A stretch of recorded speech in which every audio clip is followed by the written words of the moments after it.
non yaa dul wax on se connaît très bien.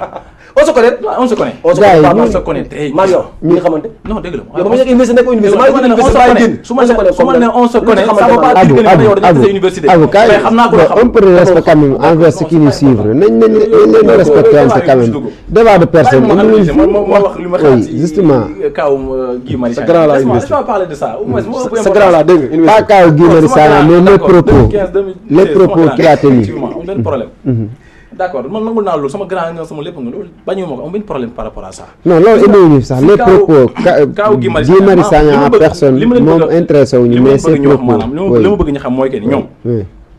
li ñu war a accepter mooy la posture le statut du premier ministre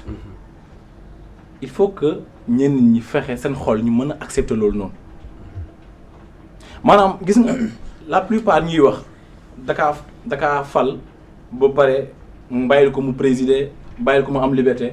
maanaam ay mec man damay comprendre peut-être seen xol moo neexul si peut-être ñun ni ñu accédé aussi ni ñu accédé au pouvoir ay dégg non laisse-moi pas parler sànq bi nga wax dama la bàyyi nga wax premier ministre mooy dëkk bi dafa am problème autorité d'accord il adresse au président de la République sëñ bi lu ñëx ni yëpp nekk lu ñu fenn léegi ok leeral ngeen allez-y daanale foofu très rapidement temps bi sax jeex le statut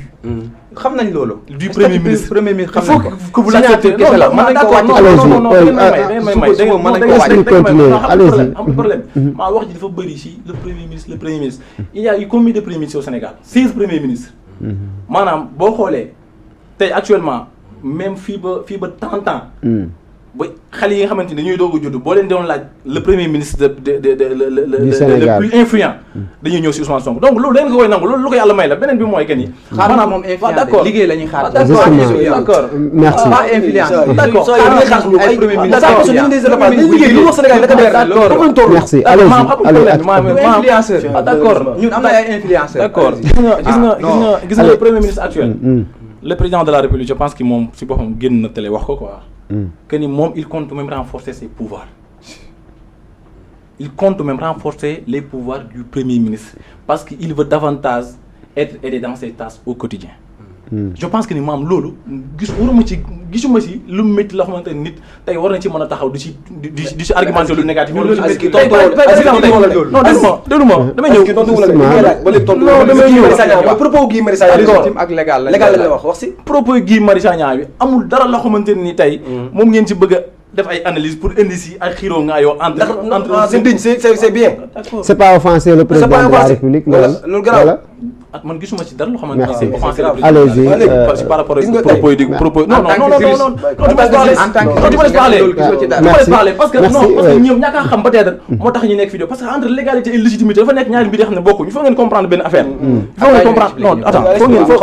faut ngeen taxaw ñu expliquer leen parce que je vois que peut-être dañoo nekk ñoom dañoo nekk def amalgame ci ñaari mots yi légalité ak légitimité dañoo nekk def ay amalgame tey par exemple le président de la République ak le premier ministre ñoom ñaar ñëpp constitution moo leen jox ku si nekk constitution am na pouvoir yu ñu ko jox bien vrai que ni bien sûr Allahu akbar la constitution donne pas de prérogative au premier ministre allez-y très rapidement allez-y la constitution donne pas de prérogative au premier ministre allez-y il a dit non non waxuma la non de non xaar dafa am lu mu lay wax c'est pas le cas c'est que booy jëm comparaison boobu ngeen na la def nii foofu laa foofu c'est grave dem ce qui est plus important dama lay wax pour nga xam pour nga dégg parce que tamit bu fekkee ni bëggaloo nit ki wax tamit wax wala bu bëggee wax xam-xam nga ne ko déedéet doo fi waxee mais xam nga yéen vraiment débat bi finalement ay werante la indi ko li ci bëgg sax duñ ko am quand même nañ leen waxtaan si allez-y ci ay werante la ñuy dugg man dama d'accord ni maanaam propos Guy Marius Sagna yi maanaam amul dara loo xamante ni mën nañ ko tuddee offense non maam naan offense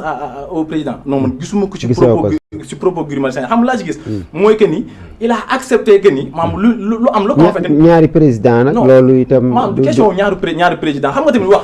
tamit maam wax dafa am esprit en fait d'accord wax dafa am esprit non bul de souvent ce qui est écrit et ce qui est analysé parfois mën na ñàkk a doon benn parce que kii wax am na esprit bi am lu tax muy wax peut-être mën nga ko ñàkk a comprendre et ça se comprend aussi ku ci nekk il est libre de faire ses analyses nu mu ko gisee wala nu mu ko sentiree peut-être ñoom noonu lañu ko sentiree mais man li nga xamante ni moom laa sentir peut-être à travers ses propos mooy wane carrément légitimité bi nga xamante ni tey le premier ministre actuellement am na ko te je pense que ni nekkul loo xamante ni tey li ñuy dénoncer la wala li ñuy remettre en cause la parce que le président de la république moom moo ko bëggee noonu déjà parce que moom moo bëgg ay tâches am mu wàññeeku mu décerner premier ministre continuer ak exercer son travail parce que li ñu doon gis fii mooy premier ministre boo xamante ni da ngay toog li ñu doon gis mooy premier ministre boo xam ne da ngay toog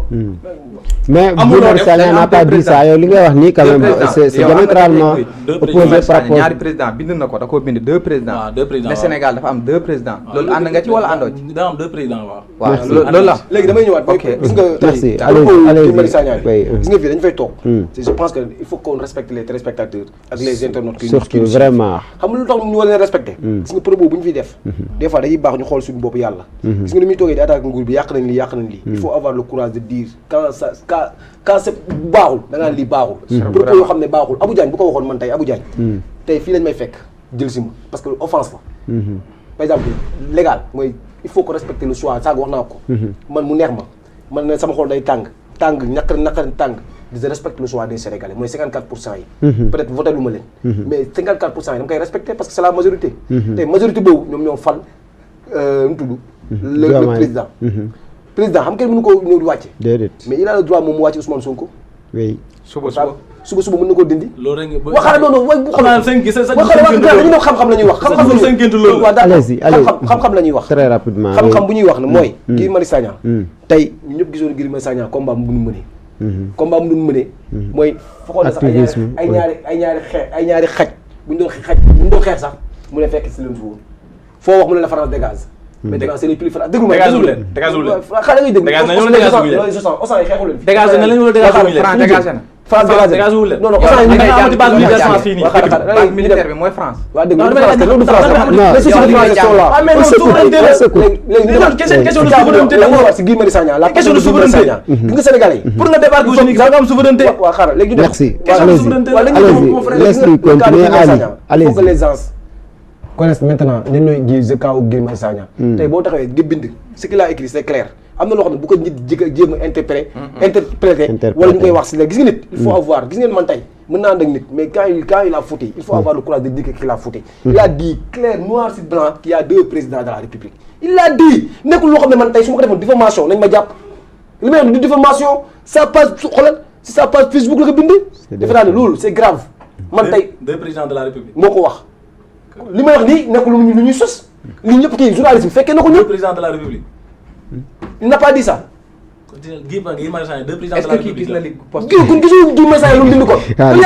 gisul poste non mais c'est grave moom mi ngi fi xamu ko léegi nag dama ne propos yoo xam ne tey bu ko Abdou Diagne defoon wala benn opposition bi kenn bu ko defoon wax dëgg yàlla du fanaan ñun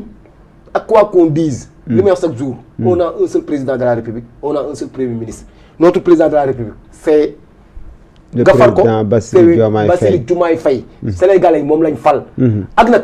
kooku si mën a jàppale bañ fal ko loolu moom la mais dans les textes si constitution bi si lu ñu xam lu ñu gëm dafa naan su lépp lu ñu xam non dafa naan non kan mooy président bi kan moo war si constitution bi Sénégal kan moo war si constitution Sénégal kan moo war si constitution Sénégal waaye kan moo war constitution bi xanaa du écrit noir sur blanc wax lu mu xamul ma ne c'est écrit noir sur blanc constitution bu ko neexee dugg ci xam nga tey fi ñu waxee ñun nañu ñaan yàlla gis nga tey Sénégal nañu respecté nit ñi gis nga on est dans une république nous sommes dans une république nekkatuñ si ay dama ne bu ko neexee dugg ci constitution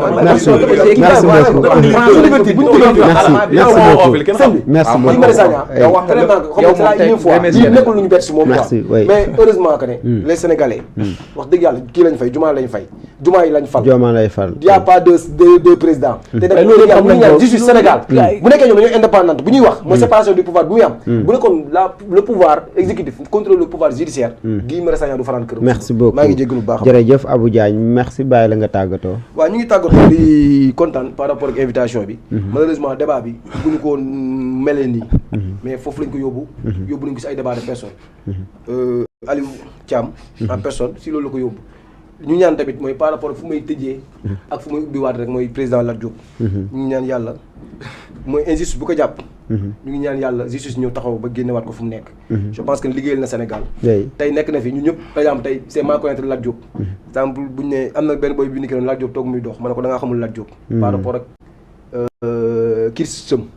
par exemple fonctionnaire international la boo xoolee tey bu ñu la wanoon tey fu mu jaar yëpp kenn jaaru fa nekk na FMI BAD banque mondiale fépp dugg na fa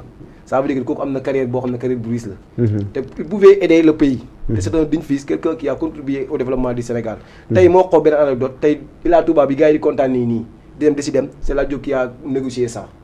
loolu ay yoo xam ne ak leneen lu Sénégal loo xam ne Sénégal Lat Diop dafa bokk si Sénégal yi je pense que ne tey li ñu ko jàppee defe naa ne ñëpp